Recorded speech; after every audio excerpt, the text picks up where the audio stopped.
Circuit écrêtage par diode. 4. Circuit particulier. Voyons pour terminer cette leçon quelques circuits simples, capables de fournir une tension approximativement carrée à partir d'une tension sinusoïdale ou encore de modifier le potentiel de référence d'un signal rectangulaire, sans en changer les caractéristiques. Ces circuits sont appelés des écrêteurs dans le premier cas et des restaureurs dans le second. 4.1. Circuit écrêteur.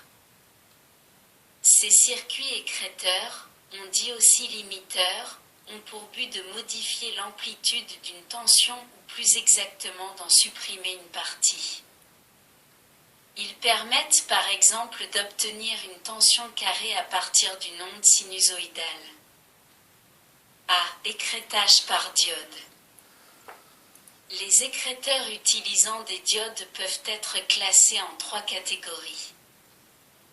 Les écrêteurs négatifs, les écrêteurs positifs, les écrêteurs mixtes.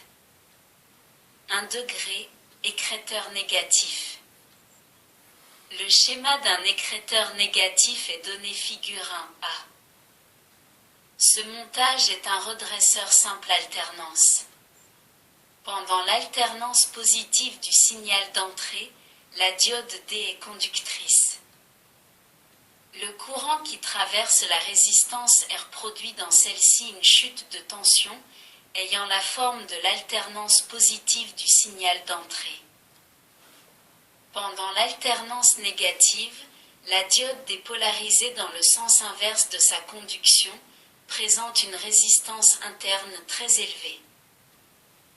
Le courant négatif qui traverse la résistance R est donc très faible et par conséquent la chute de tension à ces bornes est négligeable.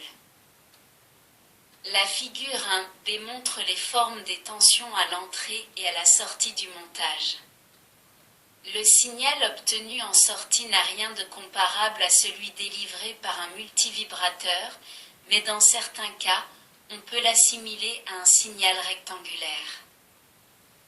Le même résultat peut être obtenu en montant la diode D en parallèle sur la résistance R, figure 2. Pendant l'alternance positive du signal d'entrée VE, la diode D est bloquée. Tout le courant passe par la résistance R. Pendant l'alternance négative, la diode D est conductrice, sa résistance interne étant très faible, la presque totalité du courant passe à travers la diode. Si la résistance R est très grande devant la résistance interne de la diode D, nous pouvons considérer que le courant traversant R pendant l'alternance négative de VE est pratiquement inexistant. Ces deux montages suppriment totalement l'alternance négative du signal d'entrée. Il est parfois utile de supprimer uniquement une partie de l'alternance négative. Pour cela, on utilise le circuit représenté figure 3, qui est un écrêteur négatif à diode parallèle polarisée négativement. La diode D a son anode porté à un potentiel négatif -E par une batterie ou une source de tension continue.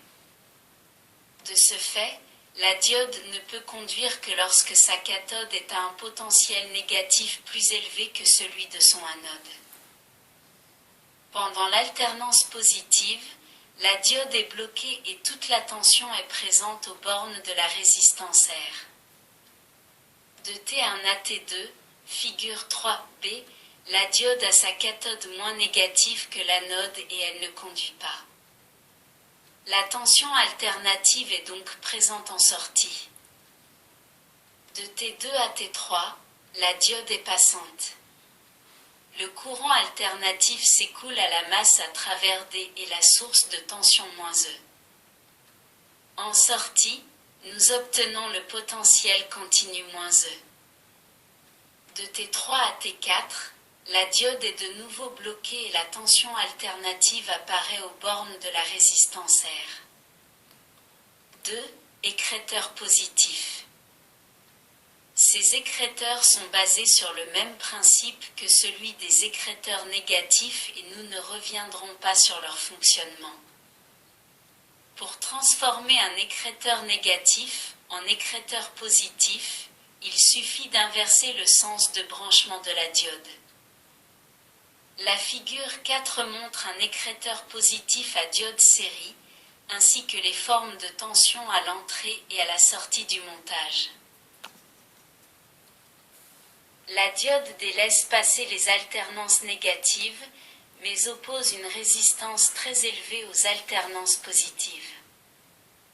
Le montage de la figure 5 réalise la même opération, mais on utilise une diode en parallèle sur la résistance R. Enfin, le montage de la figure 6 permet d'écréter une partie seulement de l'alternance positive.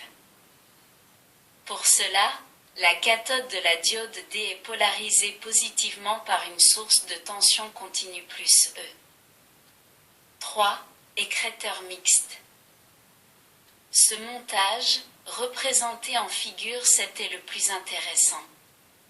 Il est constitué d'un écrêteur positif, polarisé positivement, et d'un écrêteur négatif, polarisé négativement, chacune des diodes conduisant alternativement, l'une pendant une fraction de l'alternance négative, l'autre pendant une fraction de l'alternance positive. De T1 à T3, les deux diodes sont bloquées et la tension d'entrée est retransmise intégralement à la sortie. De T2 à T3, la diode D2 est conductrice, le potentiel plus E apparaît aux bornes de la résistance R. De T3 à T5, les deux diodes sont à nouveau bloquées et la tension Vs prend la forme de la sinusoïde d'entrée. De T5 à T6, la diode D1 est conductrice et le potentiel E apparaît en sortie.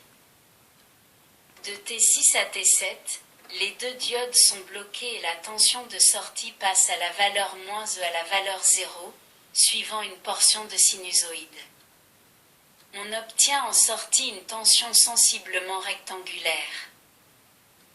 Pour obtenir des fronts raides, presque verticaux, il faut que la tension sinusoïdale d'entrée ait une amplitude de très forte valeur par rapport aux tensions de polarisation plus E et -E.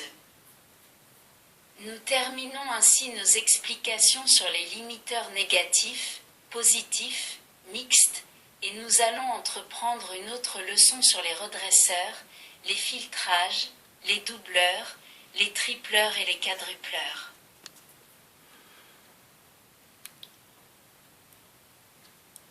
Merci de votre écoute. À bientôt.